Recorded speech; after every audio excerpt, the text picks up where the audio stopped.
이 시간 함께 읽을 말씀은 창세기 4장 1절부터 7절까지 말씀입니다. 함께 천천히 합독하시겠습니다. 시작. 아담이 그의 아내 하와와 동침하매 하와가 임신하여 가인을 낳고 이르되 내가 여호와로 말미암아 득남하였다 하니라.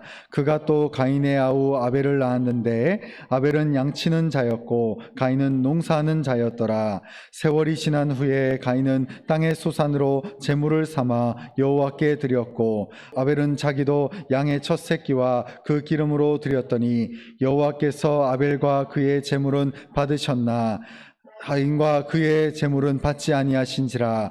가인이 몹시 분하여 안색이 변하니 여호와께서 가인에게 이르시되 내가 분하여 함은 어찌 됨이며 안색이 변함은 어찌 됨이냐.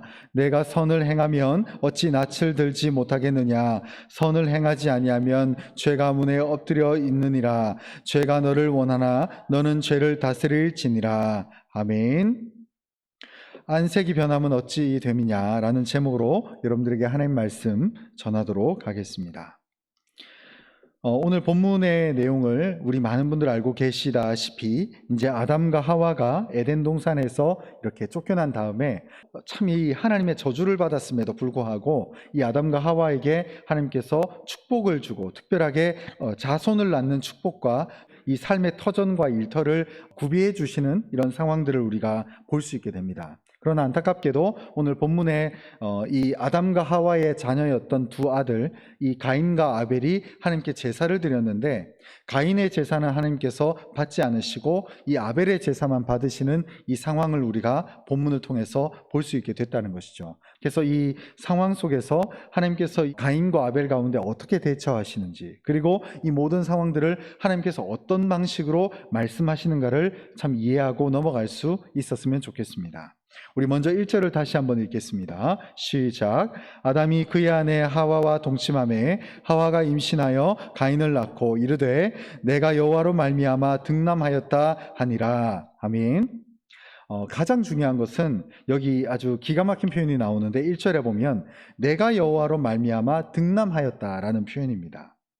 물론 우리는 이제 생물학적인 과정에 의해서 당연히 남자와 여자, 즉 아내와 남편이 이제 합방을 하게 되면 분명히 자손을 낳게 되는 은혜를 경험하게 됩니다. 그런데 놀랍게도 이 하와의 표현이 내가 여호와로 말미암아 득남했다라는 표현을 쓰는 거예요.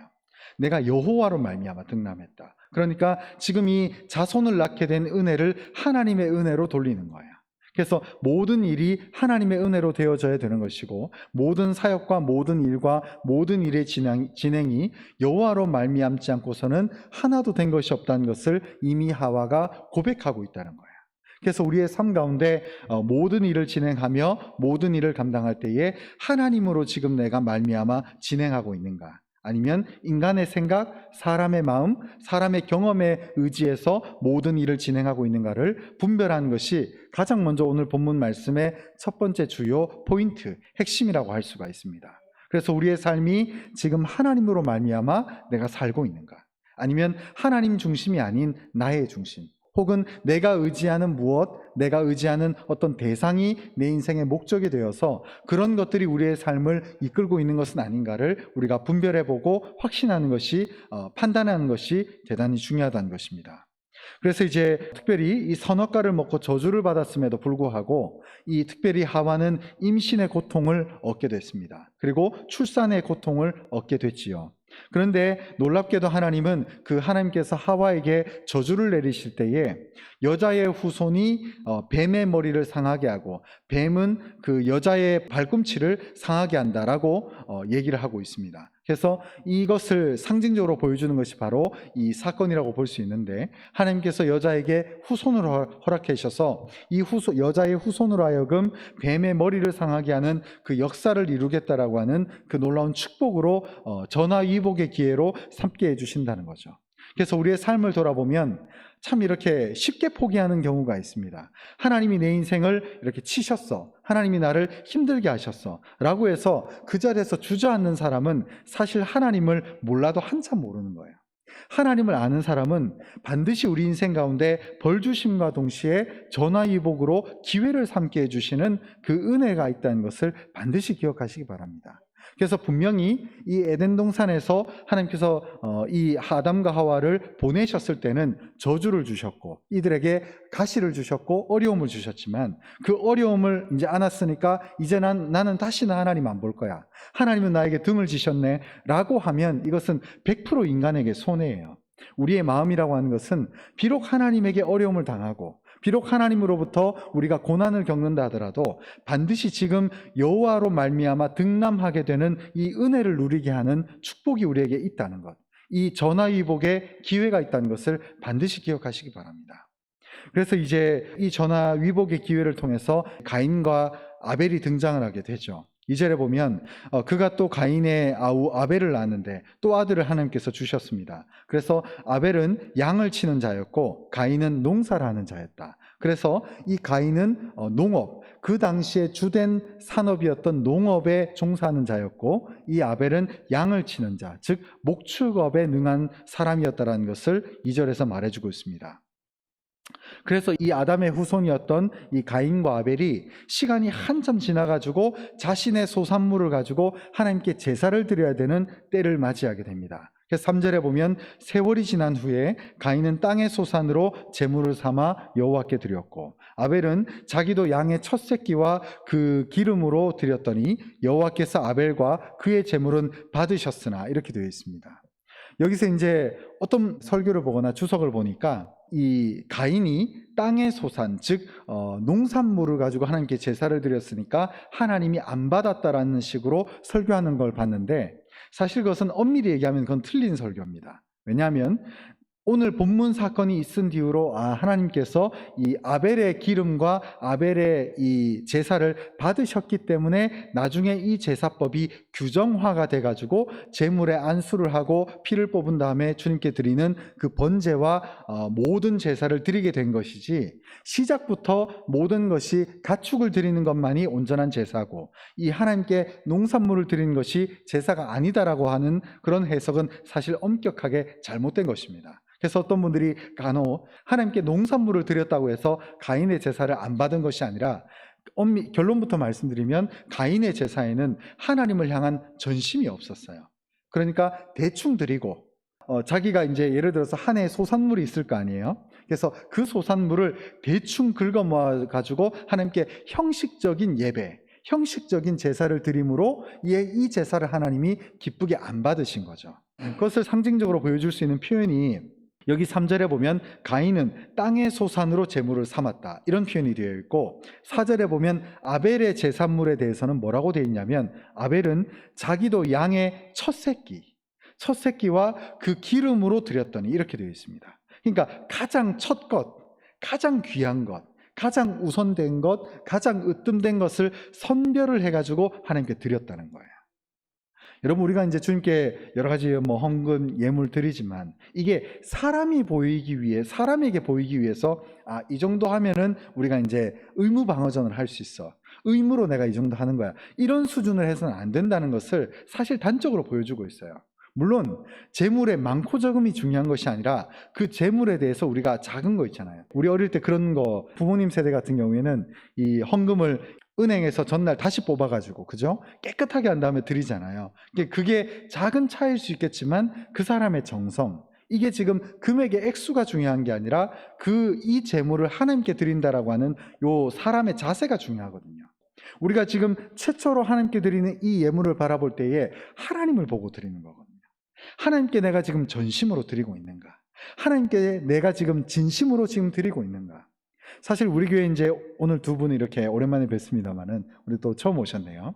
이제 우리 교회에서 계속 제가 말씀하고 있는 것이 진심이에요. 그러니까 목사 좋으라고 예배 드리는 게 아니고 목사 기분 좋으라고 찬양하는 게 아니고 아니면 옆에 사람들한테 내 신앙이 좋다라고 드러내기 위해서 하는 것이 아니라 우리의 신앙이라고 하는 것이 사실은 진실한 마음 그리고 하나님과 나와 하나님 사이에서 내가 지금 전심의 마음을 하나님께 드리고 있는가가 이 신앙의 관건이라는 거예요. 사실 신앙이라는 게 시간이 지나가다 보면 솔직히 사람 의식할 때가 있어요. 내 모습이 내 언행심사가 좀 거룩해 보일까를 신경 쓰는 시기도 오기도 합니다. 그래서 그런 것 자체가 무조건 죄악이야 이걸 말하는 것은 아니지만 우리가 사람은 차치하더라도 하나님을 우리가 바라볼 때에, 하나님께 우리의 모습을 드릴 때에 우리의 삶의 중심이 어디에 있는가를 보는 것이 굉장히 중요하다는 거죠. 그래서 이 가인은 땅의 소산으로 제물을 삼았다, 이렇게 하고 끝나지만, 아벨의 제물은 자기도 양의 첫 새끼와 그 기름으로 이미 시작부터 선별했어요. 그래서 이 아벨 같은 경우에는 왜 첫 새끼가 중요하냐면, 이 제물이 많든 적든 나는 이만큼을 설정해서 하나님께 드리겠다, 그 양떼가 얼마나 많든 적든 상관없이 하나님께 먼저 첫 번째 것을 성별한다는 거예요. 이게 기가 막힌 거죠. 여러분, 우리가 때로는 우리가 이제 일종의, 우리가 한 달 가운데 우리의 소산물로 인해서 결과물의 10분의 1을 주님께 통상적으로 드리잖아요, 그죠? 근데 그 11조를 주님께 드리는데, 그 11조를 떼는데 우리의 마음이 아벨과 같았으면 좋겠어요. 그러니까 그 금액의 많고 적음이 중요한 게 아니라 전심, 그 진심. 그래서 이 진심을 하나님께 드리느냐, 아니면 하나님께 대충 일정 양을 긁어 모아가지고 대충 이 제단에다가 적당히 올린 다음에 하나님 기뻐 받아주세요 라고 떼쓰는가, 이 삶의 중심이 굉장히 중요하다는 거예요. 그래서 5절에 보면 가인이 화가 나기 시작합니다. 자기 재물을 안 받아주시니까. 5절에 보면 가인과 그의 재물은 받지 아니하신지라. 가인이 몹시 분하여 안색이 변하니.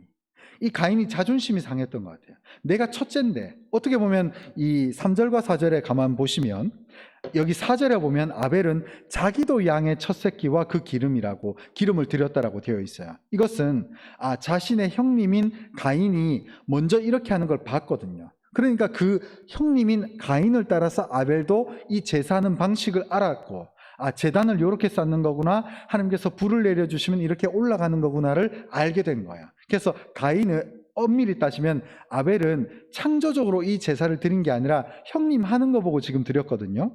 근데 이 형님인 가인이 더 화가 난 이유가, 내가 이 제사하는 방법도 동생한테 가르쳐줬는데 내 제사는 안 받아주시고 이 아우의 제물을 받아주시니까 이 가인이 더 화가 난 거예요. 자존심도 상하고 기분도 뒤틀리고, 무엇보다 하나님이 내 제물을 받아주지 않았다는 거에 대해서 마음이 완전히 상해버린 거예요. 그래서 안색이 변하니까 하나님께서 6절과 7절에 이런 말씀을 하십니다. 6절과 7절을 같이 읽겠습니다. 시작. 여호와께서 가인에게 이르시되 내가 분하여 함은 어찌 됨이며 안색이 변함은 어찌 됨이냐. 내가 선을 행하면 어찌 낯을 들지 못하겠느냐. 선을 행하지 아니하면 죄가 문에 엎드려 있느니라. 죄가 너를 원하나 너는 죄를 다스릴지니라. 아멘.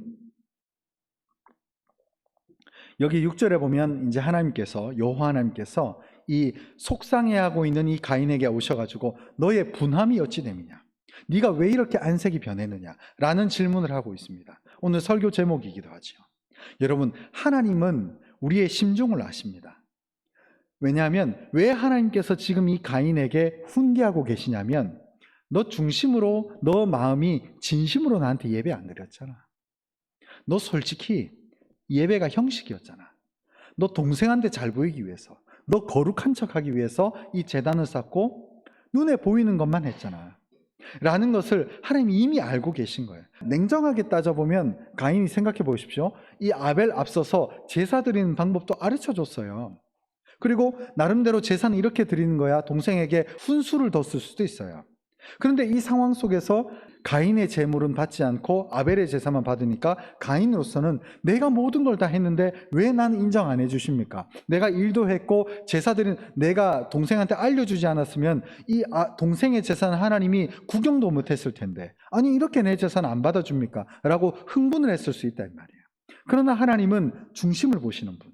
그래서 하나님께서 네 안색이 변함이 어찌 됐냐, 왜 이렇게 화가 났느냐 라고 얘기를 합니다. 그러면서 결정적으로 7절에 보면 이것을, 이 사건을 선과 죄, 죄와 선의 문제로 구분시켜 버리십니다. 하나님이. 보십시오. 내가 선을 행하면 어찌 낯을 들지 못하겠느냐. 여러분, 지금 하나님은 알고 계세요. 이 가인이 선으로 주님 앞에 나오지 않는다는 것을. 사람들한테 보이기 위해서, 외식하기 위해서, 우리의 마음이 누군가에게 잘 보이고 거룩한 척하기 위해서 이런 예배를 드리고 있다는 것을 정확하게 지적하고 있습니다. 그래서 어찌 네가 선을 행하고 네 스스로 완전하면 네가 이렇게 안색을 변하겠느냐, 낯을 들지 못하겠느냐 라는 말을 하는 거죠. 그러면서 선을 행하지 아니하면 죄가 문에 엎드러져 있느니라. 죄가 너를 원하나 너는 죄를 다스릴지니라. 여러분, 우리가 성경을 보다 보면 참 이 죄와 선의 문제, 선과 죄의 문제가 세상적인 기준과는 좀 다릅니다. 세상에서는 살인죄 죄야, 도둑질 죄, 성경에서도 그것을 물론 죄라고 합니다. 그런데 모든 죄의 근원이 우리가 세상 법이라고 하는 것은 내 손에서만, 내 발에서만 이루어지는 행동 밖의 결과물이라고 생각하는 경우가 있습니다. 그런데 근원적으로 하나님이 죄와 선의 문제를 가르는 분기점은 마음 중심에 있다는 거예요. 마음 중심. 내 마음에서 하나님을 신실하게 의지하고 내 마음에서 하나님을 진실하게 붙들고 나아가는 제물과 예배와 제사는 하나님이 기쁘게 받아주시지만, 네가 아무리 제사를 드려도 그 마음이 엉뚱한 데 가 있고, 아무리 이곳에 앉아 있다 하더라도 그 마음이 엉뚱한 곳을 향해서 나아가고 있다면 그것은 온전한 제사가 아니라는 거예요. 여러분, 우리의 삶의 죄의 문제는 하나님께 주목하는 겁니다. 그리고 하나님과 나와 하나님을 신경 쓰는 거예요. 여러분, 사람 신경 쓰지 마십시오. 그거는 백해무익합니다. 하나님이 지금 원하시는 것은 나와 하나님과 나 사이의 역사를 구하시는 거예요. 저는 이제 인생의 경험이 그렇게 많지는 않지만 항상 무언가를 인위적으로, 항상 무언가를 억지로, 항상 무언가를 내가 잘 보이기 위해서 일을 하려고 하면 하나님께서 제 인생 가운데 막으시는 것을 경험한 적이 몇 번 있습니다. 아마 여기 앉아 계신 분들도 다 경험하셨을 겁니다. 내가 이렇게 하면은 주변 사람들이 나에게 신앙이 좋다고 박수 쳐주고, 내가 이렇게 하면 주변 사람들이 내 신앙이 좋다라고 나를 높여 세워주는 그런 상황들을 경험했을 수도 있습니다. 그러나 하나님이 그것을 받지 않으세요. 그래서 하나님을 바라봐야 됩니다. 그래서 하나님께 먼저 확인 도장을 받으셔야 돼요. 우리 어릴 때 이제 학교 다닐 때, 국민학교 다닐 때, 어릴 때 보면은 참 잘했어요 도장을 받잖아요. 그래서 우리의 신앙의 마침표는 친구들이 박수 쳐주는 걸로 안 됩니다. 정말 우리의 담임 선생님이 되신 그 하나님께서 우리의 결과물에 참 잘했어요라고 하는 그 도장을 주님께서 직접 찍어주셔야 우리의 삶이 지금 잘 가고 있는 것이고, 주변에서 아무리 우리 인생이 어떻다 저떻다 아무리 평가를 하더라도 그것은 우리 인생과 전혀 상관이 없습니다. 하나님이 나를 인정해 주시면, 내가 아무리 광야에서 홀로 있다 하더라도 그곳은 영적인 비단길이고 영적인 대로입니다. 그러나 아무리 실크로드 위에서 그 모든 금은보화가 내 주변에 넘친다 하더라도 하나님이 내 인생에 아름다운 믿음의 인을 쳐주시지 않으면, 믿음에 참 잘했다라고 하는 그 표시를 쳐주지 않으면 우리의 인생은 방황, 외로움, 고통, 쓸쓸함, 만족 없음, 믿음 없음, 은혜 없음으로 늘 초라하고 슬픈 삶을 살 수밖에 없는 것이 우리의 삶이라는 것입니다. 그래서 우리의 삶의 모든 하루하루, 우리의 삶의 모든 여정을 하나님 중심으로 끌고 가야 한다는 것입니다. 결론의 말씀을 드리고자 합니다. 첫 번째 결론은 하나님은 확실하게 우리의 중심을 보는 분이다 라는 것을 우리가 기억할 수 있었으면 좋겠습니다. 여러분, 우리의 중심을 보십니다. 그렇기 때문에 사람들이 안 돼 해도 하나님을 의식하고 한 것은 결과적으로 됩니다. 사람들이 그거 아니야, 우리가 해봤어, 예전에 이랬어, 막 손사래를 치지만 하나님이 나에게 말씀해 주시고 하나님이 응답해 주시고 그 응답해 주시는 하나님과 동행하는 믿음으로 가게 되면 우리의 삶은 역전의 그날을 반드시 보게 되어 있습니다. 당장 저주를 받아도 제가 앞에서 말씀드렸죠. 하나님은 전화위복의 기회를 주십니다. 그래서 너무 쉽게 실망하지 마십시오. 때로는 오늘날 이 시대에 우리 많은 현대인들을 보게 되면 쉽게 포기해요. 쉽게 낙담하고 눈앞에 있는 어려움, 눈앞에 있는 고통, 눈앞에 있는 환난과 시련으로 인해서 쉽게 마음이 낙담하게 됩니다. 그러나 우리의 마음을 잡으시기 바랍니다. 제가 지난 주일날도 말씀드렸습니다마는 눈을 들어 산을 보라, 너의 도움이 어디서 오나, 천지 지으신 주 하나님께로 온다는 것을 그 찬양은 우리에게 말해주고 있습니다. 눈을 드십시오. 당장 코앞에 있는 어려움, 코앞에 있는 문제들로 인해서 전전긍긍하는 것이 아니라 고개를 다시 한번 들고 저 산 너머에서 우리를 향해서 영적인 모든 준비를 해주실, 우리 인생 가운데 전화위복의 기회를 주실 그 하나님을 기다리며 소망을 품을 수 있었으면 좋겠습니다. 그래서 두 번째, 예배 그리고 삶의 태도를 하나님께 초점을 맞춰야 돼요. 사람에게 초점을 맞추면 이리 갔다 저리 갔다 합니다. 사람에게 초점을 맞추면 내 삶을 어떻게 꾸려나가야 될지를 내가 몰라요. 그래서 때로는 이렇게 했다가 때로는 저렇게 했다. 삶이 정처가 없다 그러잖아요. 왜 예전 우리 시에 보면은 정처 없는 이 마음 어디 갈까? 그게 사람을 신경 쓰면 꼭 그렇게 돼요. 이리 갔다 저리 갔다. 나는 지금 누굴까? 왜? 사람을 신경 쓰니까. 그러나 하나님을 신경 쓰면 지금 당장은 안 돼도 되는 길입니다. 그 길이 사는 길이고 그 길이 우리의 삶에 정말 영적인 탄탄대로를 열어주는 하나님의 복이 될 줄 믿습니다. 그리고 마지막 결론, 틀린 것이 있다면, 내가 잘못된 것이 있다면 개선하는 것도 용기입니다. 오늘날 이 시대는 참 누군가의 조언을 듣기 싫어하는 시대인지도 모르겠습니다. 그러다 보니까 우리 스스로도 귀를 막고 단단한 마음을 가지고 살아갈 때가 있어요. 간혹 인생의 평지풍파가 많은 분들일수록 마음이 이렇게 강해지시는 분들이 있어요. 그러나 조심해야 될 것이, 하나님이 지금 너가 틀렸고 개선을 원하신다라고 신호를 보내주실 때는 태세를 빨리 바꿔야 돼요. 굳은 마음으로 살면 안 돼요. 하나님이 주시는 그 부드러운 마음으로, 하나님이 주시는 그 따뜻한 마음으로 내 마음이 조금씩 변화가야 되는 거예요. 오늘 가인이 보니까 지금 자신의 잘못한 것들을 여호와 하나님께 직접 꾸중을 받았잖아요. 와, 만약에 저라면은 여호와 하나님께서 너 안색이 변함이 어찌미냐라고 얘기하면 저는 안색을 똑바로 하고 빨리 행동을 바꿀 것 같아요. 어떻게 하나님이 나에게 이렇게 직접 말씀하실까? 근데 가인은 여호와 하나님의 말을 듣고도 안색을 구기고 있는 상태에서 낯을 안 들고 고개를 숙이고 있는 거예요. 마치 부모의 꾸중을 들은 이 아이가 속이 상해가지고 고개를 숙이고 얼굴이 시뻘개져 있는 이런 상황을 볼 수 있는 거예요. 그러나 중요한 것은 태도를 바꿔야죠. 우리 여호와 하나님의 음성이 들리고 내 삶에 개선해야 될 것들이 보인다면 바꿔줘야 되는 거예요. 그래서 굳으면 안 돼요. 부드러운 마음을 가지고, 너그러운 마음을 가지고, 말랑말랑한 마음을 가지고 하나님이 우리를 인도하시는 대로 우리가 그 구원의 열차, 믿음의 열차로 나갈 수 있는 우리의 삶이 될 수 있도록 늘 기도하고 간구할 수 있어줘야 된다는 거죠.